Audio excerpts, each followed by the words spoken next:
जगायचं कसं मी हे माझ्या आजोबांकडून शिकले आणि जिंकायचं कसं हे मी माझ्या वडिलांकडून शिकले.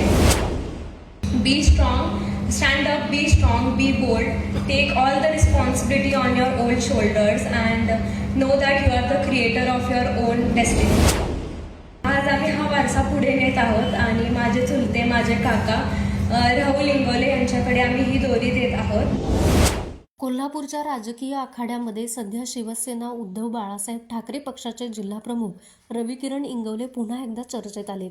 पण ही चर्चा केवळ त्यांच्या रणनीतीची नाही तर त्यांच्या धाडसी निर्णयाची आणि त्यांच्या कन्येने गाजवलेल्या पहिल्याच भाषणाची आहे. कोल्हापुरातील खरी कॉर्नर परिसरातून शिवसेनेच्या प्रचाराचा शंखनाद झाला. यावेळी जिल्हाप्रमुख रविकिरण इंगवले यांनी सर्वांनाच आश्चर्याचा धक्का दिलाय.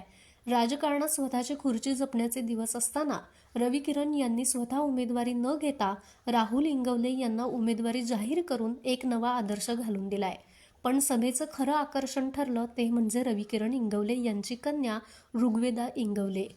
कॉलेजच्या वयात जिथे तरुण करिअरमध्ये व्यग्र असतात तिथे ऋग्वेदा यांनी राजकीय व्यासपीठावरून डरकाळी फोडली. नमस्ते, मी ऋग्वेदा रविकिरण इंगवले. रविकिरण इंगवले आणि तेजस्विनी इंगवलेंची मी कन्या.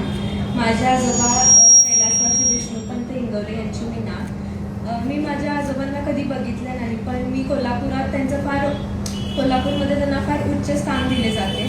सर्वसामान्य जनता त्यांना आजही एक खरा नेता म्हणून सांगते आणि माझ्या वडिलांनी देखील खूप संघर्ष केला आहे. मी 1 वर्षांची असताना त्यांना खूप अन्याय सहन करावा लागला, पण त्यांनी स्वकर्तृत्वाने पार केला आणि मला फार अभिमान वाटतो की मी एका संघर्ष करणाऱ्या योद्ध्याची मुलगी आहे. कारण की त्यांनी फार सहन करून त्यातून पुढे मोठे झालेले असे व्यक्तित्व आहे आणि माझे वडील आहेत. आणि मला असं सांगायचं आहे की माझी आई देखील एका राजकीय घराण्यातून आलेली आहे. तिने देखील माझ्या बाबांच्या पाठीमागे कायम एक हिमालय पर्वतसारखी उभी असते आणि कधी साथ सोडला नाही. आणि मी माझ्या बाबांकडून हे शिकले आणि आजोबांकडून हे शिकले की जगायचं कसं मी हे माझ्या आजोबांकडून शिकले आणि जिंकायचं कसं हे मी माझ्या वडिलांकडून शिकले. माझी आई नेहमी बाबांच्या सोबतच असते, कायम साथ देते आणि आज आम्ही हा वारसा पुढे नेत आहोत आणि माझे चुलते, माझे काका राहुल इंगोले यांच्याकडे आम्ही ही दोरी देत आहोत.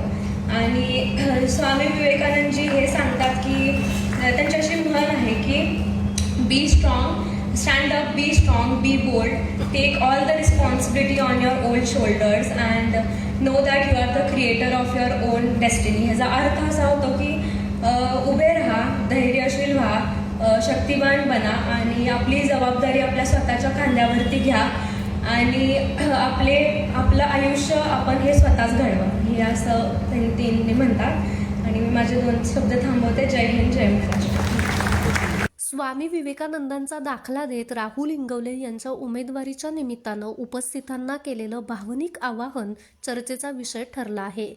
त्यांच्या या पहिल्याच भाषणामुळे कोल्हापुरात एका नव्या युवा नेतृत्वाचा उदय झाल्याची चर्चा रंगली आहे.